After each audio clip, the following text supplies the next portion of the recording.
নমস্কার বন্ধুরা, আমি প্রতিমার হেসেলে আরও একটি নতুন রেসিপিতে আমি আপনাদের সবাইকে স্বাগত জানাই। আজ আমি আপনাদেরকে তৈরি করে দেখাবো পাকা আমের পুডিং। আর এই পুডিংয়ের রেসিপিটা আমি আপনাদেরকে একদম ঘরোয়া উপায়ে ও সামান্য উপকরণ দিয়ে তৈরি করে দেখাবো। পাকা আম আমাদের সবারই খুব পছন্দের একটি ফল। তারপর যদি এই সুস্বাদু ফল দিয়ে পুডিং বানিয়ে নেওয়া যায় তাহলে তো মন্দ হয় না। ছোট বড় সবারই খুব পছন্দ হবে। আসুন দেখে নেওয়া যাক একদম ঘরোয়া উপায়ে কিভাবে পুডিং বানিয়ে নেওয়া যায়। পুডিং বানাবার জন্য এখানে দুটো পাকা আম নিয়েছি। এখন একটা ছুরির সাহায্যে প্রথমে আমের বোঁটার অংশ কেটে বাদ দিয়ে এরপর দুই সাইডের অংশ কেটে নিয়ে আমগুলো ছোট ছোট টুকরো করে কেটে নিতে হবে। এরপর আমের একটা সাইড নিয়ে একটা ছুরির সাহায্যে ছোট ছোট চৌকো শেপে কেটে নিতে হবে। দেখুন এভাবে সমস্ত আমের টুকরোগুলো কেটে বার করে নিতে হবে। এরপর পাকা আমের স্মুথ পেস্ট তৈরি করে নিতে হবে। এর জন্য একটা মিক্সি জারের মধ্যে আমের টুকরোগুলো নিয়ে ঢাকনা বন্ধ করে 4 থেকে 5 বার ঘুরিয়ে নিতে হবে। দেখুন আমের পেস্ট তৈরি করে নিয়েছি। এরপর গ্যাস ওভেনে একটা প্যান বসিয়ে প্যানের মধ্যে দিয়ে দিলাম 1/2 লিটার পরিমাণ গরুর দুধ। হাই ফ্লেমে দুধ খুব ভালো মতো জাল করে নিতে হবে। জাল করে নেওয়া দুধ সামান্য পরিমাণ একটা বাটির মধ্যে উঠিয়ে নিলাম। এটা আমার পরে কাজে লাগবে।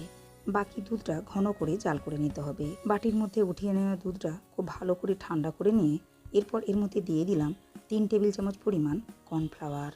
এখন দুধের সাথে কর্নফ্লাওয়ার খুব ভালো করে মিশিয়ে নিতে হবে। এদিকে দুধটাও ঘন করে জাল করে নিয়েছি। এখন ওই জাল করে নেওয়া দুধের মধ্যে দিয়ে দিতে হবে কর্নফ্লাওয়ার ও দুধের মিশ্রণটা অল্প অল্প মেশাতে হবে আর সাথে সাথে খুব ভালো করে নাড়াচাড়া করে নিতে হবে। দেখতেই পাচ্ছেন কর্নফ্লাওয়ার দেওয়ার ফলে মিশ্রণটা অনেকটাই ঘন হয়ে গেছে। এই সময় গ্যাস অফ করে মিশ্রণটা একটু ঠান্ডা করে নিতে হবে। এদিকে যে বাটিতে পুডিং বসাবো সেই বাটির মধ্যে সামান্য পরিমাণ সাদা তেল দিয়ে খুব ভালো করে ব্রাশ করে নিতে হবে। এদিকে দুধ ও কর্নফ্লাওয়ারের মিশ্রণটা ভালো মতো ঠান্ডা করে নিয়েছি। এখন এর মধ্যে দিয়ে দিতে হবে আগে থেকে তৈরি করে নেওয়া আমের পেস্ট। এরপর সমস্ত উপকরণগুলো খুব ভালো করে নাড়াচাড়া করে মিশিয়ে নিতে হবে। দেখুন সমস্ত উপকরণগুলো খুব ভালো মতো মিশিয়ে নেওয়ার পর মিশ্রণটা অনেকটাই পাতলা হয়ে গেছে। তার জন্য মিশ্রণটা আবারও একবার গ্যাস ওভেনে বসিয়ে খুব ভালো করে ফুটিয়ে নিয়ে ঘন করে নিতে হবে।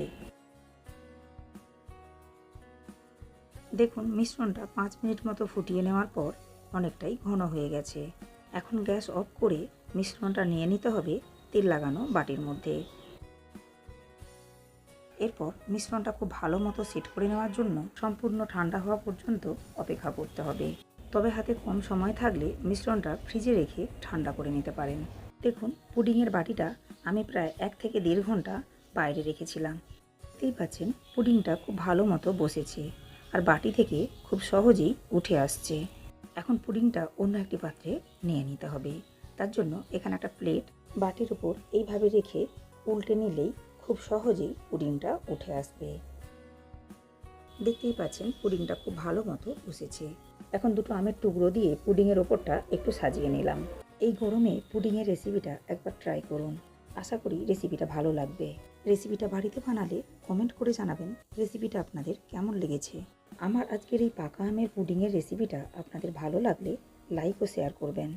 আমার চ্যানেলের নতুন বন্ধু হলে চ্যানেলটাকে সাবস্ক্রাইব করে পাশে থাকা বেল আইকনটি প্রেস করে নেওয়ার অনুরোধ রইল। এর ফলে আমি চ্যানেলে যখনই কোনো নতুন ভিডিও আপলোড করব সাথে সাথে নোটিফিকেশন পৌঁছে যাবে আপনাদের কাছে। ভালো থাকবেন, সুস্থ থাকবেন। ধন্যবাদ।